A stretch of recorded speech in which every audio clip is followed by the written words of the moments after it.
Hello বন্ধুরা, আরেকটি পাখির ভিডিও নিয়ে চলে এলাম। এই হচ্ছে তুলসী পাতা। গরমে সবথেকে উপকারী একটি পাতা পাখিদের জন্যে। হোমিওপ্যাথি চিকিৎসা। এটা দিলে পাখিদের শরীর ঠান্ডা থাকে, বিভিন্ন রকম রোগ প্রতিরোধ ক্ষমতা পাখিদের থাকে। এর তো ঘরে অনেক ডিম হয়ে গেছে, এক হাত হাওয়াই দিতে পারছে না, ডিমগুলো সব ওর পেটের তলার থেকে বেরিয়ে যাচ্ছে। আর এই পাখির ঘরে এখন বর্তমানে 5টা ডিম আছে। এই হচ্ছে 6টা, আর একজনের ঘরে 5টা, তাওয়াই দিতে পারছে না। দেখো পাতা নিয়ে কি মারামারি বাঁধা এরা।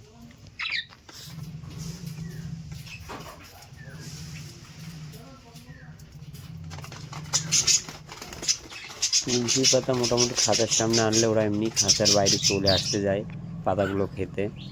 আর এনারা তো রয়েছে এমনি